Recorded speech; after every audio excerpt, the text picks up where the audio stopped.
Welcome to the Daily Horror Habit Podcast. I'm your host, Jay Krieger, bringing you daily reviews of current and classic horror movies for your twisted pleasure. Be aware that these reviews and discussions may include spoilers. And as always, I hope you enjoy. Today's episode of Daily Horror Habit kickstarts a new weekly series review I'm embarking on with friend of the show Bernie, in which we review the entire Saw franchise from start to finish. And while we surely won't wrap this up in time for the May 14th release of the next chapter in the franchise, Spiral from the Book of Saw, I'm sure we'll find time to tackle that as well sometime soon. But for today's first chapter in our series review, Bernie and I are looking at the legendary horror director James Wan's debut feature film, which would go on to spawn an entire franchise, but also become one of the highest grossing horror series ever.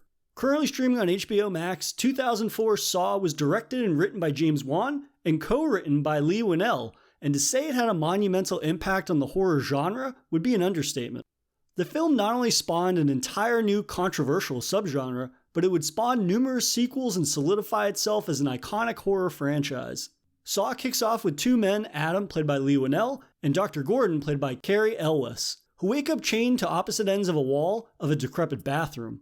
They quickly realize that they're the latest victims of the sadistic serial killer Jigsaw, who likes to play twisted morality games with his victims by putting them in deadly traps that they must solve their way out of if they wish to live. But, as is usually the case, nothing is as it seems, and the true key to Jigsaw's latest victim's salvation is a reflective look at themselves. So, without further ado, here's the first chapter in our series review of the Saw franchise. Bernie, welcome back to the show, man. I appreciate it. I think we have a very interesting movie to discuss here, man. Yeah, this is one of those series that is so well known in the horror genre that it's amazing to me that I've only seen, I think, 2 or 3 of them. Mm-hmm. I've definitely seen Saw. I've definitely seen Saw 2. And then I think I saw Jigsaw, which is the most recent one that's been released, I believe. How about you? How many of these have you seen? I clearly am a lot more psychopathic than you. I believe all of these. My memory is a little bit better for the more well-known ones, obviously, but I ran through the gauntlet of this last summer. Do you remember it being a fond experience or one that kind of like pushed you to your splatter, gore, torture porn limits? I mean, it was very nice for me. It obviously wasn't nice for the characters that were in this, or at least most of them. But no, I enjoy like the psychological aspect, and like I think a portion of people that really enjoy this, obviously, like I think you mentioned, it's torture porn kind of an aspect to it. That's kind of like the name that the subgenre of these types of movies has like garnered from people, because of obviously kind of just these films very gleefully are very kind of like torturous of characters and things like that, and just kind of like the nasty nature that these movies take on, the more kind of deep into the weeds of the Saw franchise that we get, even though this is all like based off of what I've heard, because I haven't seen all of the entries myself, but it kind of has become synonymous with this subgenre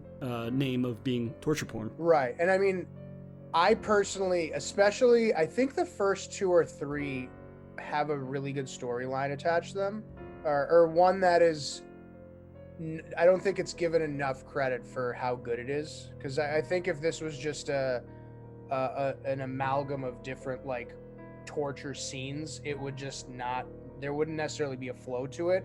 Whereas, as we'll obviously get into, like everything is not what it seems in this movie, obviously. And we talked about this briefly when we were chatting before this, but this is my probably favorite ending for any horror movie, or at least it's in the top 3 for me.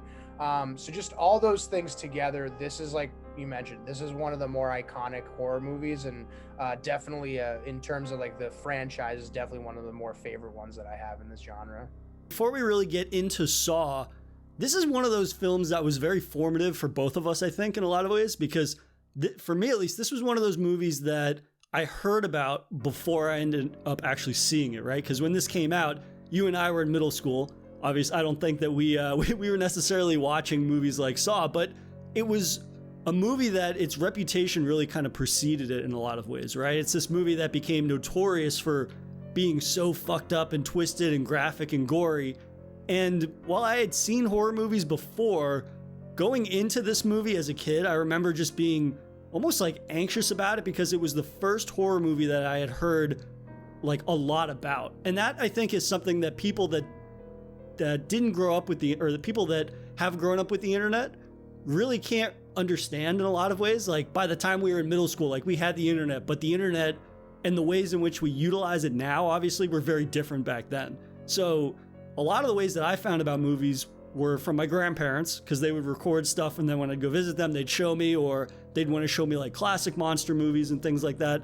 And other than that, I didn't really find out about horror other than if it was like word of mouth from friends, and not a lot of my friends watched horror.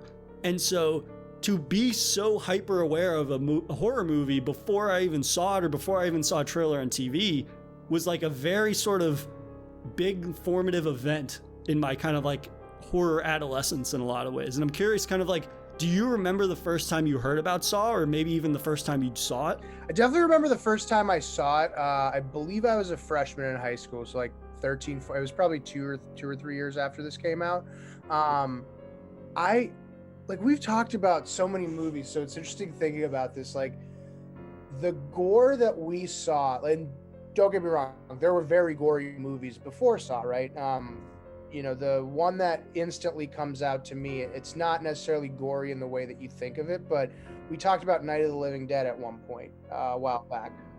That scene, I still can see it, like visually see it, where the couple blows up in the car, and there's zombies that are eating like the arm and the leg, and and they're like nipping the meat off the bone. And like I remember seeing that when I was a kid, and I was like, that's fucking crazy, right?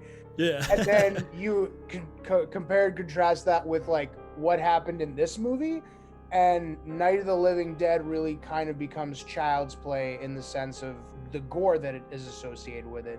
So if you're a genuine horror or like psychological thriller junkie, this is literally like made for you, because it encompasses all of that. And I think most people that are into horror, even if they want to admit it or not, there's some aspect of like that gore that they appreciate. This obviously complements that in droves.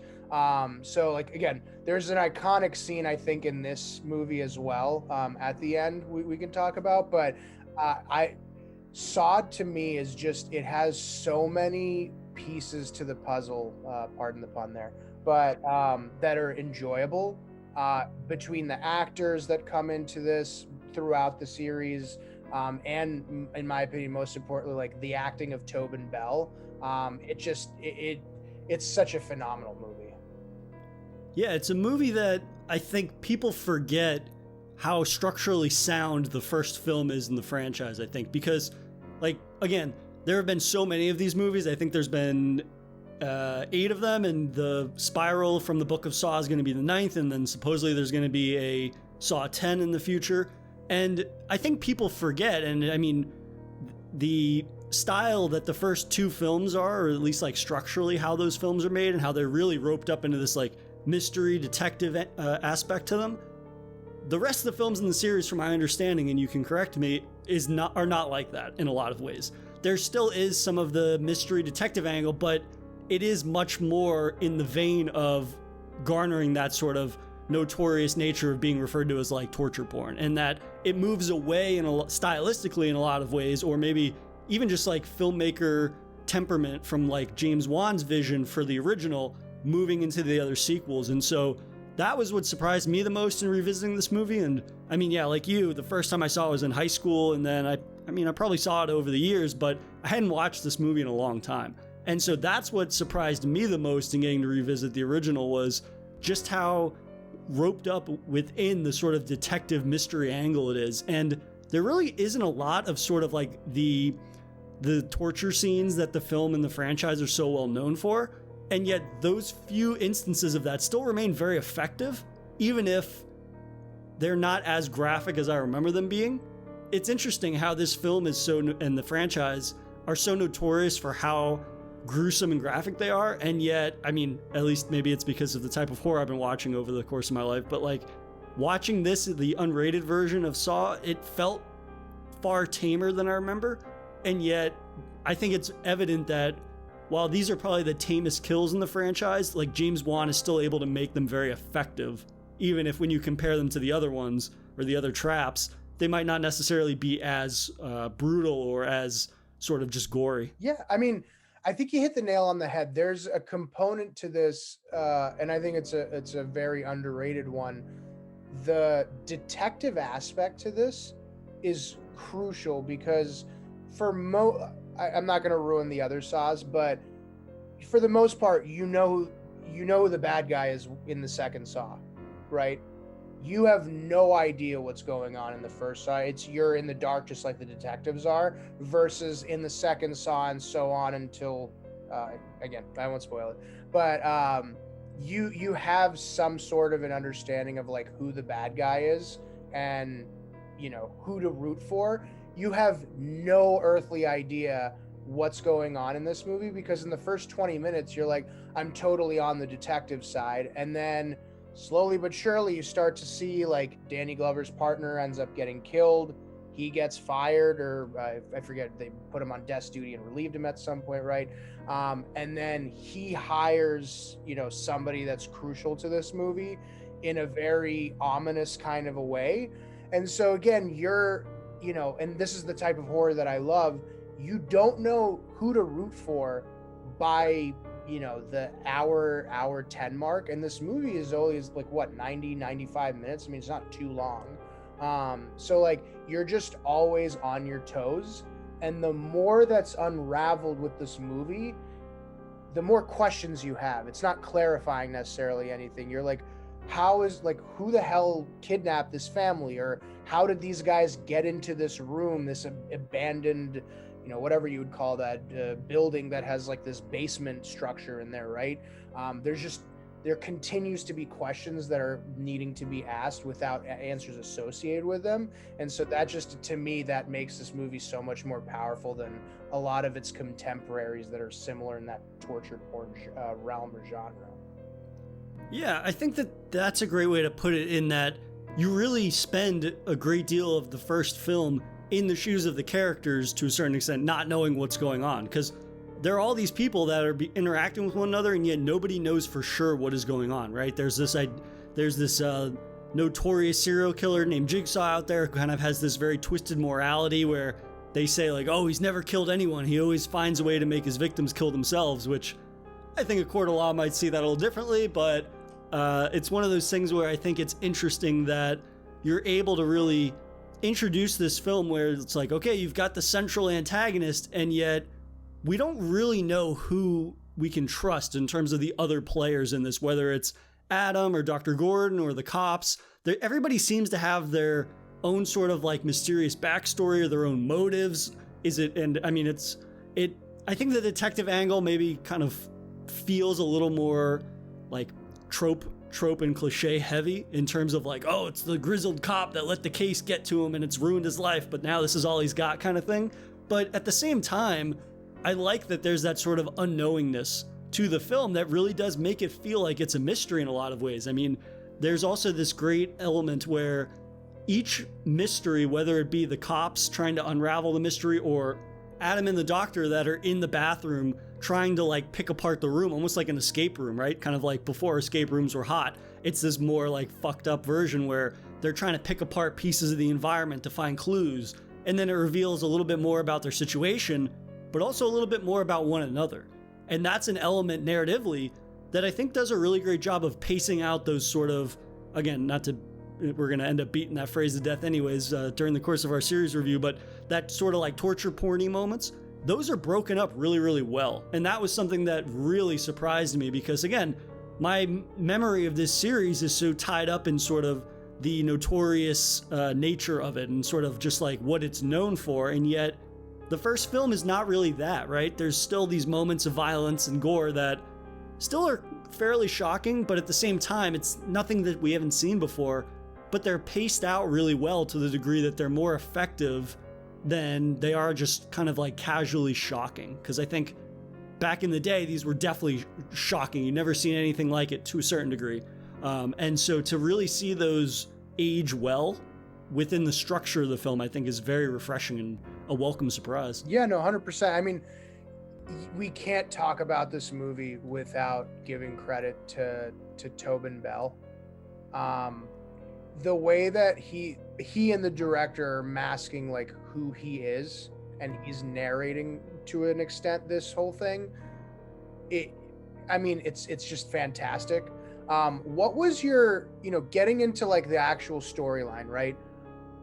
What do you think was happening when basically we find out that Lawrence and Adam, they're obviously in that cell, or whatever that room is, and then we start to find out that it's not just them in captivity, it's also Lawrence's family, and that gentleman Zepp is somehow responsible for this. Do you remember, at least not maybe like all the way back, but like when you were rewatching it, what was your initial thought on that? Were you thinking that Zepp is kind of the main antagonist in this, or kind of walk me through what you were thinking on that? Yeah, I think I just appreciated, because I never forgot that like Tobin Bell plays Jigsaw, and Jigsaw is the main sort of like archetype, and Zepp is basically his mentee, whereas Jigsaw is the mentor.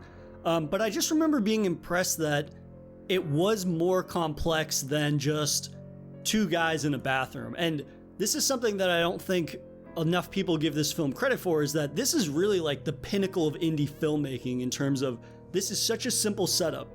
It's a dead guy in a room with two people chained up in a bathroom. They're stuck, they want to escape. And yet, for the $1 million budget I think that this movie had, they're able to really give it a sense of scope in making the city come alive that Saw is unfolding within. Mm-hmm. We're able to get multiple locations to give us a sense of different variables and different characters, and it's not very isolated. And I don't know how well this film would have held up had it been isolated, right? Mm-hmm. The bathroom that they're chained up into, that's kind of like where we begin and it's where we end. Mm-hmm. But I don't know if I want to see an hour and 45-minute movie of them in that bathroom. I don't know if the two of those actors, as competent as they are for this type of movie, I don't know if the narrative is as rich enough without sort of like leaving the bathroom and seeing the other puzzle pieces and clues outside of the bathroom and giving us that scope and that scale. Mm-hmm. I mean, I didn't even realize like how cheap this movie was to make. It was like $1.2 million budget, which would go on to make a box office franchise of like $975 million, and then when you factor in retail, it's $1 billion franchise. Considering how cheap the movie was to make and how I think it was filmed and cut in like 18 days, the movie has an incredible amount of scope and scale to it. Even if in revisiting the first film, you can see the limitations in a lot of ways. Like there's that car chase at one point where it's like super close-up, sped-up film, and then it's just like smoke everywhere so you can't see anything other than the car. Like little moments like that. But again, I think there's an incredible amount of like just a gross kind of like tetanus atmosphere, almost like the grittiness to the way that the world is shot of Saw, that really gives the film this kind of like gross personality. Yeah. Even when nothing all that gross is happening, which I think is very rare. But at the same time, it makes a film that is, I mean, we'll get into some of the things that are so iconic about the first film and kind of how it sets up for the franchise. But I think overall, like Saw has a very iconic look that evokes a feeling that does complement kind of like the gruesome moments, that almost makes them more gruesome. But if they hadn't had that kind of iconic atmosphere to them, they wouldn't be nearly as effective. No, 100%. I mean, this is not as gory as the follow-up movies are. It's, I think to your point, it's gory enough where you're satisfied with it, but it's not, I think it's not as overt as the other ones. I'd be curious, what was your favorite death in this? Favorite death? Well, it's interesting for put it that way. My favorite death. What was my favorite way to watch someone die? A horrific death. There's so many, and I do want to, once I go back from this, I want to be able to highlight Tobin Bell a little bit more, because I kind of glossed over that. But I think the scene that really stands out in the original film the most to me, other than the ending, like we're gonna do a whole section. We'll have to limit ourselves on like cap it at like 20 minutes talking about how phenomenal the ending is. But I think the reverse bear trap scene with Amanda Young, played by Shawnee Smith, remains probably one of the most iconic moments from this first film, because it does such a great job of capturing what Saw is all about. And again, like capturing that sort of like tetanus atmosphere. Everything is this gross shade of green. Everything, it looks rusty, like if you cut yourself on it you would just get an infection right away. And then sort of just this engineered brutality, right? This idea that Jigsaw has reversed engineered a bear trap, so it's a reverse bear trap that's affixated to somebody's mouth. And this idea like, oh, you have to cut a key out of somebody, except the guy's not dead, he's still alive, and then you have to dig into his intestines and all this gross shit. It's one of those deaths that it's brutal, and yet you don't even see the trap go off. It's like you get the example of it with the plaster head, but of course, Amanda doesn't die from the trap, right? She's the one victim of Jigsaw who escapes and lives. And I think that scene is important for two reasons, because like I said, it ties into like the brutality of the films, and it really does serve as the most kind of like prime example of that, and where they really run with the other where the other films run with it. But it also serves a narrative purpose in that it shows that it kind of ties into Jigsaw's whole like twisted morality, right? Oh, you can win these games. Because the first two examples that we get before that is the barbed wire maze, which still makes my fucking skin crawl, the idea that that guy has to like climb through that barbed wire and just he ends up severing an artery and all this disgusting shit. And then you have the safe cracker where the guy is coated in some type of flammable gel and then he has to like go around with the candle and he has to read the combinations on a wall that has unlimited numbers and combinations and things like that. In those first two examples, both of those guys die. But Amanda lives. And so it shows that like Jigsaw is not this kind of like, he is very malicious, but he is this person that is at least true to his word. Because up until that moment, we're not sure that he's true to his word. We think, oh, he tells people they can earn their freedom, but that seems like bullshit. And so the significance of her being able to live is that it shows, oh, people actually can win these games. It's going to be painful, or you're going to have to do something incredibly gruesome or traumatic. But he's not a liar. He might be manipulating the truth a little bit, but he's not a liar. He'll still put a bear trap on your head, but you could still potentially live. So I think for me, that's the moment that really stands out. But before we go towards lauding more praise at Tobin Bell, what's one of the kills or traps rather that really stands out to you? So this is also why I'm such a weird individual, what I'm about to say. And I'm sure most of the people that listen to this, including yourself, are going to be like, what the fuck's wrong with you? The scene, well, there's a lot, but the scene where Danny Glover's partner dies was so, I just didn't see it coming. I honestly thought he was going to get him. And I was like, how is this going to tie in? Like, you know, there's still time left. And there's just that moment where he hits the tripwire and there's like a brief second where he looks up and you're like, ah, shit. And then just see you don't even see his head. You just see his bloody like stump of a top half of his body drop. And that's it. And then following that is, I guess there's two iconic scenes in this movie then, or maybe you'll disagree with this, but that scene where Danny Glover's holding his throat because Jigsaw cut it open and he can't scream, and he's like, you know, he's reaching out his hand to try and, you know, give this idea that he's trying to save the guy, and the scene kind of cuts to black and goes back to the bathroom cell. That just to me was like, you put the nail in the head of like, the reality is that Adam and Lawrence are going to die. At least to me, when that happened, I was like, there's no chance they're getting out. It's just more of like, can police figure this out? Or is this just going to be like one of the most ridiculous mass murders that we've dealt with? Now we obviously get an answer to that later on, but that to me was just, it was a signal of two things. It was not just a signal of like lost hope, but it physically broke the detective that was leading the case on this, which was like a double whammy for Lawrence and Adam in this case. So I thought that was just phenomenal. Maybe not necessarily the best death scene, but like to the storyline, I just thought it just fits so darn well into it. Well, again, it shows like nobody is safe in these movies. And that is, I think the big takeaway from that is that they kill one of the two lead detectives, and then the other one is essentially maimed to a certain degree. And that's important because early on, you're like, oh, well, these people that we've seen get killed are just these like nobodies, basically. Like they're just people that Jigsaw targeted, but they're not really central to the plot. And yet this shows that people that are directly involved in hunting him are fair game. And as we learn in the entire franchise, everybody is fair game. Nobody is safe to a certain extent. And that's something that I think is important because a lot of times with horror movies, at least early on, you're fairly certain who is safe in terms of just like going through the film.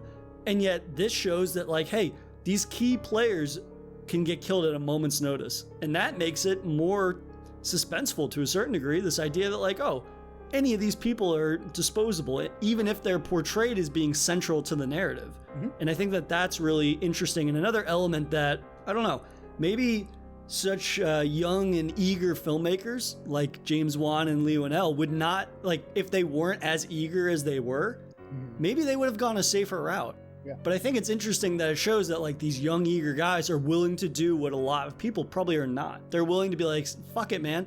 I don't care how well known some of these actors are. I'm going to kill them off because I can. Like that is something that I think they don't get enough credit for. And while I think the series runs with that in a way that might not be as Wan intended, I think Wan set a really interesting precedent with those moments. But I mean, we have to talk about Tobin Bell now and how instantly iconic he is from the moment you hear his voice on that cassette tape. When Gordon tosses the cassette tape to, or I think it's Adam has the cassette player, and then he listens to the tape. As soon as you hear Tobin Bell's voice, my hair stands on edge no matter how many times I watch this movie. He has such a sinister but calm voice that no matter what he says is instantly captivating and instantly terrifying in a way where he does not have to raise his voice. And think about how rare that is in horror, where this person is able to do this monologue mystery at length, and yet they never have to raise their voice. I mean, how fucking chilling is that? How timelessly chilling is that? You know, this might be like way off in the weeds here, but that made me think of not Tyrion, Tywin Lannister saying, I think it was to the kid dictator, I forget what that asshole. Joffrey, thank you. He said that if you have to say that you're a king, you are no real king, or something to that effect, right? Mm-hmm. I think Tobin Bell perfectly exemplifies a crazed serial killer who has a way of talking like a normal person. Because if you hear, again, his tone, it's not like what you would envision a psychopath or a really crazy person sounding like. He sounds like us. When you hear his actual story right at the end of the movie, when we figure out what is actually going on, you're like, this isn't just out of nowhere. To an extent, right? There's a catalyst that led to it, but you also see that he's a relatively normal person that has a horrible situation befall him, and then he chooses this very grotesque way of giving people a new life through pain, which is essentially kind of what he goes through in this movie, right? Both on a micro and a macro level. But to your point, like, he never raises a fucking voice. It's always the same exact tone, no matter what. And that, I mean, I don't think you could say a better word other than it's chilling. It's just he has such a way of like saying things that come across eerie in a very relatively normal way that I it's one of those actors I could never envision someone else having that kind of a role, you know? I would say that he is almost as pitch perfect for that role as Anthony Hopkins is for Hannibal Lecter, right? When you see that portrayal, and even though other people have done Hannibal, in that sort of vision of what Hannibal is like, you can't see anybody else doing Anthony other than Anthony Hopkins. Just like the same thing with Tobin Bell. If they try to make a Saw movie with Jigsaw in it and they don't have Tobin Bell be the role, it won't work, because he owns that role now in a way that nobody else could ever do. Because, I mean, all you have to do is listen to somebody else say, I want to play a game, and instantly you're like, that sounds goofy or that's melodramatic. But Tobin Bell says it in a way that you believe his character is sincere in saying that. It's not meant to be a threat. It's meant to be, I want to play a game. Right. And the way that he sells that line, you believe his character, especially when his character's, I mean, he's a killer with brains. And when he says, I never killed anyone, of course, that's nonsense. But at the same time, you believe his character when his character says that. Mm-hmm. Within the context of the film, he is a totally rational, articulate serial killer. I mean, he is this guy. He's just like, again, Anthony Hopkins is Hannibal Lecter when Anthony Hopkins is so casual about talking about eating people. Mm-hmm. It's like, yeah, of course, that's what he does. That's Anthony Hopkins. It's Hannibal Lecter. Yeah. So it's very remarkable and obviously iconic. And of course, not only his performance, but the elements of his sort of, again, he's a genius killer. He very rarely actually puts his hands on other people, right? The only instance in the film, I believe, is when he slits Danny Glover's throat with the knife blade that he has. You're talking about directly hurts them. Right. Like he literally puts, okay, yeah. Right. Literally like puts hands on them essentially. And so I thought that was interesting because you see kind of like the different tools at his disposal, and especially like the doll, right? The doll that he uses, again, is instantly iconic. This creepy fucking doll that's got these spirals painted on its cheeks, and it rides a unicycle and all these things. And it's just such a fantastic representation of James Wan's kind of sensibilities as a filmmaker, right? Mm-hmm. He taps into all of these different types of fears with a fairly kind of just like standard killer in a lot of ways, right? The Jigsaw is not really remarkable for what he physically does. It's more about his intellect. And then it's also about his like serial killer props in a lot of ways, which would be his traps and the Jigsaw doll, I guess. I don't even know what you would call it really, but his doll essentially, just like it has a very creepy laugh. It's very iconic looking. And then it taps into our primal fear of like dolls are creepy as fuck. But even in the other traps, he's able to tap into primal fears. This idea that like cutting yourself on razor blades, that is like something that is skin crawling. And then the other guy that is in danger of lighting himself on fire has to like tiptoe on broken glass. That's another thing that's kind of like a very primal fear, or that is maybe not primal, but it's very kind of like skin crawling. It's this moment that really puts your hair on edge. And yeah. I think that his ability to really sprinkle these widely held fears across the entire film and tie it into a killer that is, at least for 2004, was not what you would expect, right? I think a lot at that time in early 2000s horror, it's kind of a lot of, not to say there weren't good horror movies in that era, but it was a lot along the lines of what you'd expect. Mm-hmm. I think there was a lot of sort of, especially like with slashers, it's a lot of kind of exactly what you kind of pictured, right? It's a masked killer. It's somebody hacking people to pieces and these things. And to get a killer that really thinks about it and forms these elaborate dioramas and escape rooms that can kill people, I just think it's a breath of creativity for the genre at a time when it probably really needed it. Yeah, I mean, it's tough to say that we needed torture porn in general, the genre. I'll let you die on that hill, but I do understand. I mean, it's definitely different, and it's just I personally love this niche of horror. It's very weird to say that, but I really do love it. What I can also say, I just looked this up. So Jigsaw doll is named Billy. There's a story behind that I won't say yet because it would ruin a portion of what happens in the future. And also, you said that like you'd never want to see someone else technically as Jigsaw. You should brace yourself for some of the last movies. That may or may not be the case. Spoiler alert. But anyways, so I think, the first 30 minutes moves by relatively quickly, and the last half of the movie, I feel, moves in a good way at a very slow pace, because you're dealing with three scenarios. You're dealing with the kidnapping or the hostage situation with Lawrence's family, his wife and his daughter, and Zepp, right? Then you're also dealing with Lawrence and Adam still in the bathroom. And then you're also dealing with Danny Glover, who's spying on, was it Zepp's house he was looking at, or what? No, it was Dr. Gordon's family's house. Right, because he thought that Dr. Gordon was a suspect. To some extent, yeah. So, going into, they're basically, we're figuring out who is in what kind of a position, and we start to hear gunshots.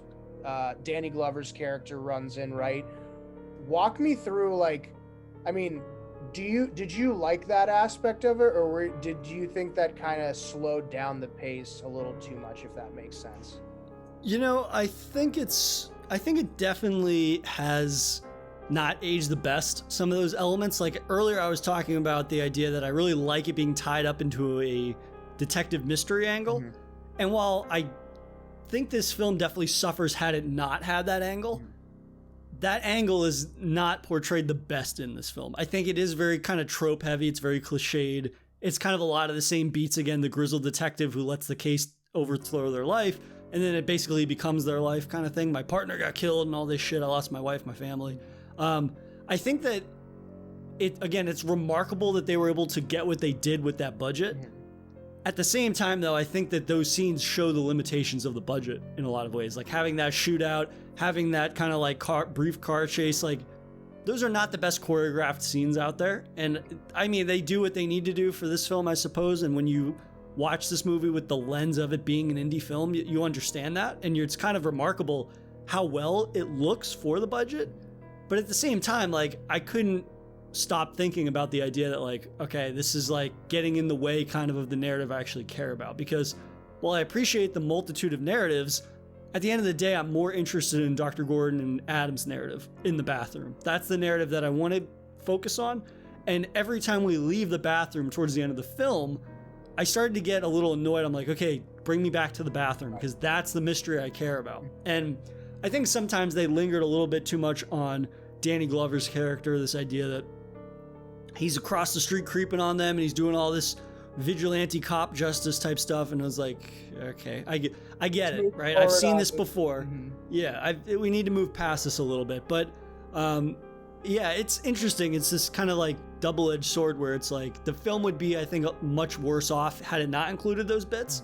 But at the same time, those bits do drag, and it's nothing that we haven't seen before. I think it gives a little more complexity to something that otherwise would have probably felt like very schlocky in a lot of ways. It would have been like, oh, this film was just made for these kind of like gross out moments. And yet I don't feel the film is constructed that way, even with these moments that maybe are not the strongest. It's a really weird predicament, because how often are you like, well, these parts of the movie aren't the best, but this movie is a lot worse without these parts? Yeah, because it's like, I don't know, it's like you have a sandwich and you add arugula to it. It's like, I get that I need to do this, but like, do I actually need to do it for the flavoring, or is it more for the health of me, right? So I guess in a real weird roundabout way, that was the arugula of this movie. Is that fair? I think James Wan looked at these detective bits, and Lee Winnell did, and they were like, listen, man, we gotta add some arugula to this torture porn sandwich we're making here. But that brings us to the last, I think it's like the last 15, 20 minutes now, where Lawrence, when he started cutting his foot off, I gotta tell you, my jaw was on the fucking floor, just like Adam's was, where he's like, what are you doing, man? Because again, acting, phenomenal acting by Cary Elwes. That's how you pronounce his name, right? Cary Elwes, who plays Lawrence, and Lee Winnell, who plays Adam. That last 20 minutes is some of the best acting in horror I've seen in a long time. It's fantastic. Just the different like aspects of emotions that you get to see, both in the tone of their voice, like cracking, and in the gestures and like the facial expressions that they make. It's crazy good. But he's basically bleeding out now. We understand that he needs to leave, and I mean, take me through how that ending kind of came about for you and what your thoughts were. Because again, we can talk about this for hours, but I'd be curious to think, like, rewatching this, what was going through your head as that happened. So I forgot just how effective the foot coming off scene really is, mm-hmm. because I remembered their performances being better than they actually were. I think Cary Elwes does a really great job when he is screaming, or he's like shouting at Jigsaw, like, I'll kill you, you bastard, and all these things. Like, that's a side of him that I had not seen outside of this film. but whenever he has to like have a more somber or a more sort of just like emotional moment other than sort of just like anger, like his voice cracking and things like that really kind of like stand out to me as like not being the best and kind of undercut his believability a little bit. And then Leigh Whannell, I think he's a fantastic director, don't get me wrong. I do not think that he is a very good actor, unfortunately, except in the foot. And again, bringing it back to the foot coming off scene, that is those two at their best. And I think it is because of James Wan's direction and the way in which that scene is really captured, because it's such an uncomfortable, intense scene in that the speed at which it jumps between the two perspectives of those characters. We jump between Dr. Gordon and his determination, fuck it, that foot is coming off, he's just sawing through his foot, and then cutting back to Adam losing his fucking mind, understandably so. And it really has this level of tension, and especially it's Adam shouting and crying basically and pleading in the background that really makes that scene all the more disturbing. And I had read that there was a really interesting technique that James Wan used in the bathroom scenes in capturing both of the characters, right? So James Wan does this thing where he uses a Steadicam for Dr. Gordon when he captures him, and then he uses a handheld cam when he's capturing Adam. And that was to capture both of the characters' temperament, because throughout the film, it's really interesting in that this film is a pretty great example of showing rather than telling about the characters, right? You learn a lot about them from how they behave rather than necessarily what they say. It's more about like you see that Dr. Gordon has a very strong temperament about him. He's this guy that is very to the point. Hey, we should work together. Let's not lose our heads. Whereas Adam is obviously the much younger, and he's kind of like more flippant. And he's like, screw you, I'll do whatever I want type thing. And I think that it's very interesting to capture them in that way. And yet when the foot comes off, you really see them both at their most heightened. Yeah. And usually it's not the case, right? Usually it's one or the other is in a moment of crisis in terms of like they're losing their shit, or the other one is more like reserved, or it's pleading with the other one to like calm down or see reason. Right. Whereas in that scene, they are both at their wits' end. And I think it's a really interesting contrast because even though Dr. Gordon is at his wits' end, his solution is, I'm going to hack through my foot. Whereas Adam, all he can do is like plead in the corner to tell him to stop doing this, even though that is his best chance of survival. Of course, he doesn't know what's coming for him in the next few minutes. Right. But it's interesting that he spent so much of the film telling Dr. Gordon like, oh, you don't have my best interest at heart. It's every man for himself, kind of that attitude. And yet he's pleading with him to stop doing the one thing that could potentially save himself. It kind of just shows that Adam has really, I don't know, maybe like he was on his way to achieving what Jigsaw wants everybody to do in a lot of ways, right? Jigsaw wants people to be thankful for a second lease on life in a lot of ways. And Adam went from being this very sort of conceited, self-absorbed character to please stop hurting yourself. It's not worth it. Even though in the end it is worth it, right? Because otherwise they're going to die in that room. That bathroom becomes their coffin. But yeah, that's an incredibly disturbing moment that I think remains one of the strongest moments of the film, and it bleeds into that ending perfectly. What you just said is so good, because if you think about it, Adam originally was hired by Danny Glover's character to spy on Dr. Gordon, on Lawrence, right? So the fact that he essentially was digging up dirt on this guy, and he didn't give two shits about his well-being or anything. He's like, I was just trying to get paid. This guy said he was going to get like $1,000 or whatever per night for looking at, following Dr. Gordon. To now you're actively trying to prevent him from hurting himself. Even again, to your point, it could be it could better his chances of survival, but he's doing that at the detriment of his own health, trying to in a way help Dr. Gordon, right? After that though, like you said, things take a very quick, sharp left turn, in a good way for us as viewers, not in the best way for those guys. Putting it lightly. Yeah, but yeah, like walk me through how you thought that ended with Zepp coming in there and all that kind of good stuff. Zepp coming in, and then he's kind of just like reaffirms this idea that, oh, you didn't follow the rules, right? Which kind of ties into the methodology of Jigsaw, this idea, this is a game. At the end of the day, I want to play a game is not just this like catchphrase. This is his methodology, and it really speaks to his kind of like code as a killer. It's not just, oh, I want to hack people to pieces or whatever, maim people. It's like, no, this is a game. And again, reiterating the fact that you can actually survive, even if it comes at great cost, whether it be physically or mentally, there is a chance that you can survive and you can win the game, as it were. And so, of course, then we get that fantastic beatdown scene where Adam like actually kind of like goes full psycho, and he's like, fuck it, I'm just going to do what I have to do, and it beats him to death with a toilet seat, which again is kind of this James Wan sinisterness to it, which I love, right? James Wan is not somebody that shies away from violence in his films, and it's very refreshing that he does not sort of stick to one specific style of violence. And I think that this film is actually very representative of his sensibilities, and you see it in all his films moving forwards in a lot of ways, right? I mean, there's so many moments throughout the movie where you have that sort of like brutal moment of violence, then you have this trap, which is just disturbing and gross, but you don't necessarily see anything, right? Especially with the safe cracker and the barbed wire maze. You don't really see anything. It's more about the way that those scenes are captured rather than them actually like being gruesome moments. I think the most gruesome one is probably the bear trap, right? Because you see her like, at least in the unrated version that I watched, you see her really like digging through entrails and all this stuff, which is gruesome and graphic, but it's not necessarily something that you haven't seen before. Right. And so I think it's interesting too, though, that you get these moments that are not gruesome or graphic, and yet they are very creepy, even if nothing actually happens in those scenes. Like when we go back to Dr. Gordon's apartment, and we see his daughter wakes up and she's just staring into the dark corner of her room, and the camera lingers there.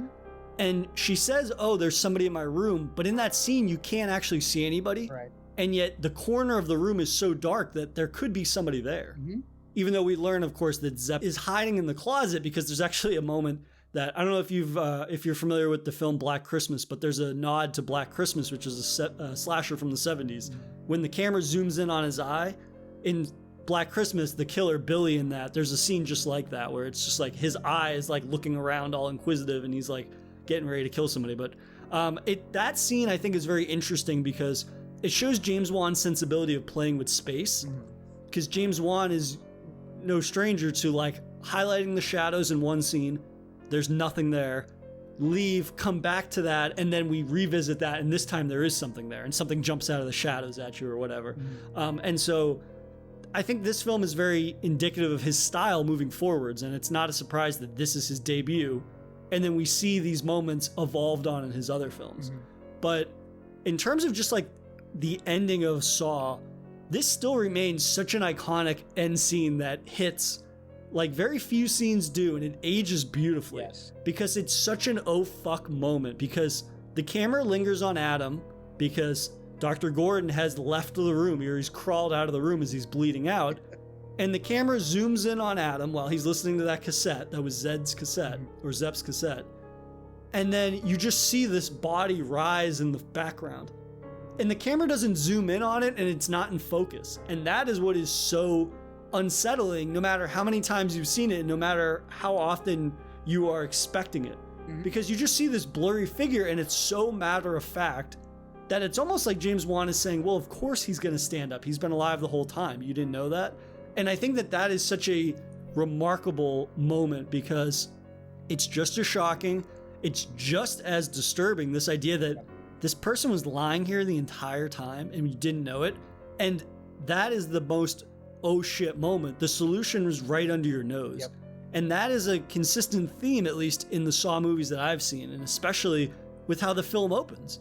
The film opens with Adam sealing his own fate. When he rips that stopper out of the bathtub, the key goes down the drain. He's dead within the first 15 seconds of the movie, and we didn't know it and he didn't know it. And that is such a fantastic gut punch. James Wan saying, fuck you, you're dead from the start moment, and you have been fighting against the inevitable. And that's an element of this film that I fucking love and has aged beautifully. But I'm curious, like, how does this ending really hold up for you? Because as we've both said, like, this is such an iconic ending in a film that is, I don't think this franchise gets enough credit for how remarkable the first chapter in the film series was. I mean, man, you couldn't have said it more beautifully. Like that scene where Tobin Bell, or Jigsaw rather, stands up slowly, and then he's like ripping off this, like, what would you even call it? It was like cosmetic skin that he had put on there with like the fake blood and stuff like that. I mean, in the opening moment, in the opening 2 minutes of the movie, you clearly see them like looking at this dead guy's, in theory, dead guy's body. And like you said, you just, okay, he shot himself in here. It's giving this like more, this room that's already very dark and dank and completely secluded. It's giving it that much more of a horror aspect, where again, in reality, there's been 3 of you in that room that whole fucking time. You had no idea of it. And I think the other thing that just kind of hit me is that if Adam's character cut his foot off, they would have both, in theory, they could have both survived. But Adam gave Lawrence the saw, so he sawed his own foot off. Now that saw is nowhere near Adam, and now Adam's in a position, especially, God bless Jigsaw. That's a really weird way of saying it. The only person to ever say that. Probably. Well, we'll get on to the second and third movie. Maybe not the only person, but definitely a very, very small select handful. But the fact that he like hits him with the electricity shock, and Adam drops the pistol to where it's far enough where he can't reach it, it creates again this sickening feeling, like you said, of like he had no chance from the get-go of this movie. He was dead man walking. And again, to your point earlier, he probably more so than Dr. Gordon made a change in that bathroom. I think he probably changed more so in whatever appreciated his life would be. That's a really good point. And then he ends up dying, right?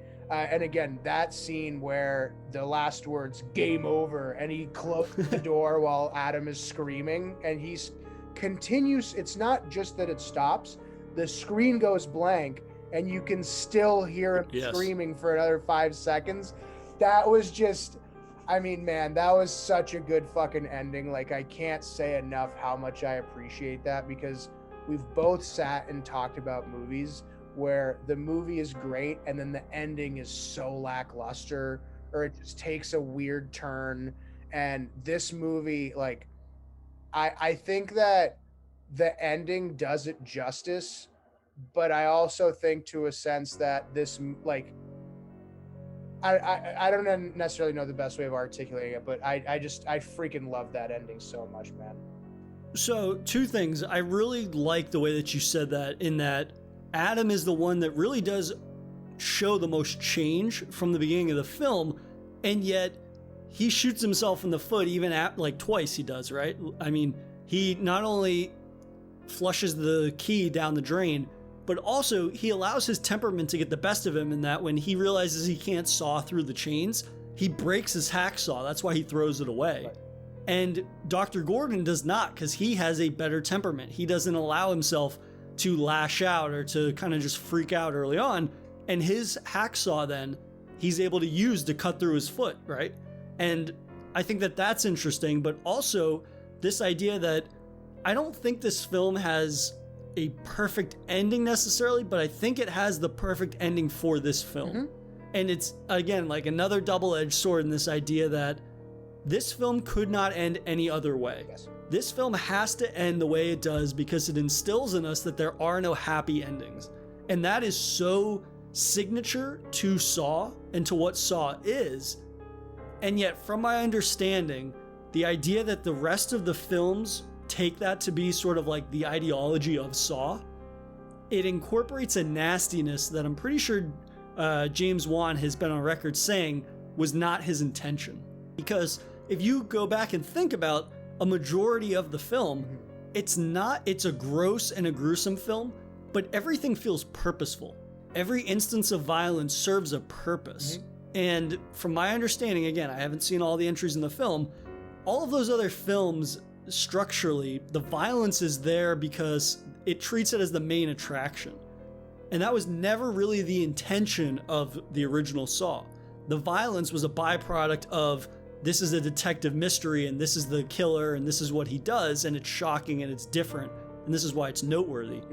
So I think that it's very interesting that this is the perfect ending for Saw, and yet is not necessarily a perfect ending. You know what I mean? Yeah, I mean, so to your point, this is a perfect ending because we 100% now know who the bad guy is, the main culprit, right? And who is somewhat responsible for certain issues. Because again, halfway through, we think Zepp is a bad guy, and we learn at the end, no, he was literally in the same exact boat as Adam and Dr. Gordon. He was just slowly dying from a poison. That's why he had kidnapped or held hostage the family, right? We see later on, by the way, in the second and third movie, maybe that wasn't actually Zepp in that kid's room. Was it? Did we see that it was Zepp in there, or were we?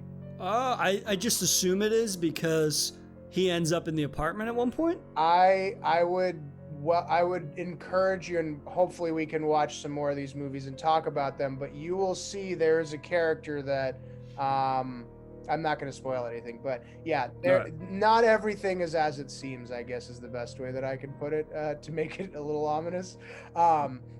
This is what I love about the original film, in that what is so central to it is that nothing is as it seems. And from what little I remember of the second film, the two complement one another in a way that it's not just a continuation in terms of like, oh, here's more people getting killed in horrific ways, even though that's clearly the case to a certain degree. I like that it builds on the methodology, it builds on the universe, it builds on the characters in a way that, I don't know, man, we don't get a lot of series of horror films that do that as well as these films do, right? Usually it's like, oh, you thought the killer was dead? Psych, he's not dead. That kind of thing that's very generic. And to see a world that is as intricate as this, early on at least, I think is very rare, and it's something that I'm really interested to revisit because it's something I haven't revisited in a very long time. So I'm really excited for that. It's definitely going to be good. We have, unfortunately, probably 6 more movies to mention torture porn 16 times, but but that coupled with the fact that, I think you mentioned this earlier, Spiral is coming out here in the next week or two. Saw production team was able to get Samuel L. Jackson and Chris Rock. I think it's going to be interesting to see how they take the movie from where Jigsaw was. But I think that type of a cast, as long as it doesn't end up like True Detective season 2, I think this is going to be good.